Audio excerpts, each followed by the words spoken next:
Hello everyone, my name is Clay, and welcome to Terminally Nerdy. Today, we are going to spend a nerdy moment with No Man's Sky, developed by Hello Games and originally released back in 2016. However, just to set the tone, I am recording this in April of 2020, after the latest update, which was the Living Ships update. Given that this game is a living game with updates still coming from the developers, please keep that in mind. Also, if you like this video, please like it, share, and subscribe for more content. Now let's begin. For starters, I have played No Man's Sky off and on since its original release. I generally come play it after each major update, and with the Living Ships update, I finally decided to start over and see how the experience is now that it's been vastly updated from its original incarnation. Make no mistake, the game is a far cry from what it was before. Back at release, it had almost nothing to do, nothing to see, and the controversy surrounding it was well earned. Sean Murray, however, has been on a tear since then, fixing the game and adding things that he once claimed he would never add, like base building. Suffice to say, No Man's Sky 2020, 4 years later, is a much better game. The game has a unique visual style, with odd color combinations on many of its planets. The designs of the creatures, aliens, and ships are all pretty fascinating as well. I personally love the Korvax designs the most as far as aliens go. Everything is procedurally generated as well, so you're never quite sure what you're going to see and experience when you land on a new world or visit a new station. However, this procedural generation focus also leads to things sometimes appearing samey. You'll frequently see the same sort of creature parts, just put together in different ways, the same sorts of plants, ships that are almost identical, but maybe have a different wing shape, or color, or thruster type. You'll either adore the visuals, or get bored of them very quickly. I don't see most people falling into the middle here. Sound-wise, the game is pretty generic for me, honestly. The soundtrack is nice, but it's super ambient, and I found myself listening to either my own music or YouTube videos while playing the game. The actual sounds of flight, combat, and the alien voices are solid, but the aliens again all sort of blend together for me for a while.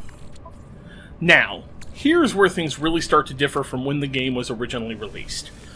When No Man's Sky was first released, there was no story, no plot, just ambient lore to collect and a journey to get to the center of the Euclid galaxy. Over time, however, this has very much changed. Now there are multiple plot lines to advance, all connected to a main plot line known as the Artemis story. You have a storyline for setting up your base, plus a story for each of the base specialists that you can recruit. A storyline focused on underwater exploration, one focused on the Atlas, there's the Artemis path, and now, with the newest update, Living Ships.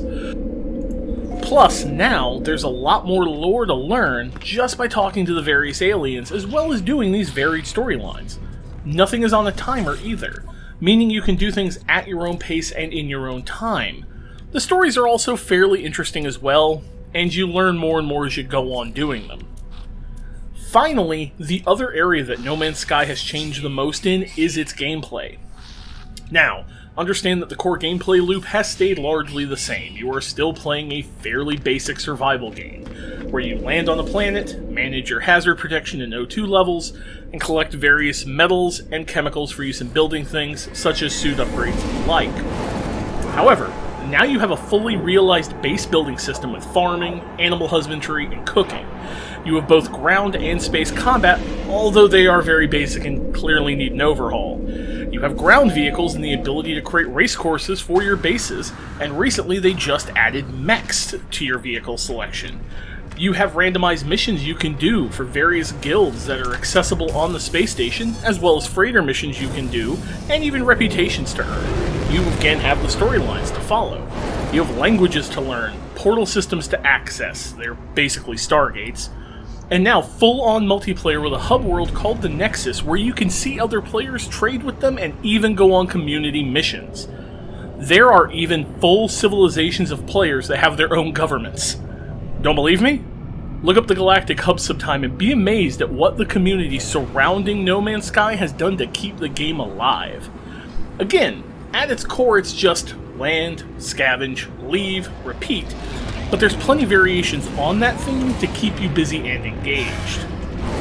I have spent 70 hours roughly in No Man's Sky, off and on since its released. My current save has about 20 hours of that 70, and I feel I've gotten my money's worth at this point. Sadly, the game never manages to keep my attention for long, as other games generally appeal more to me. However, the game has clearly improved, and I would say it's easily worth the purchase price if a space simulation survival game appeals to you.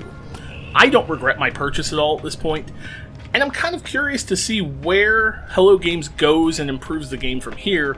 Personally, I think combat should be the next major overhaul, if anything, simply due to how bare bones that system feels. Also, I'd like to start seeing alien cities on planets. It's really weird to land on a planet and only find ruins, but aliens apparently are living in space stations, so there's clearly aliens in existence, but are they all nomadic? It just feels really weird to me. As always, thank you for spending a nerdy moment with me. Please remember again to like, share, subscribe, and I'll catch you on the next one, everybody. Stay nerdy, and take care of yourselves. Hey there, I just want to say thank you for watching this video, and a special thank you to all my patrons who are listed over there on the right hand of the screen. If you want to get your name in those credits, feel free to check it out at patreon.com/terminallynerdy. And hey, be kind to each other and stay nerdy. Thanks.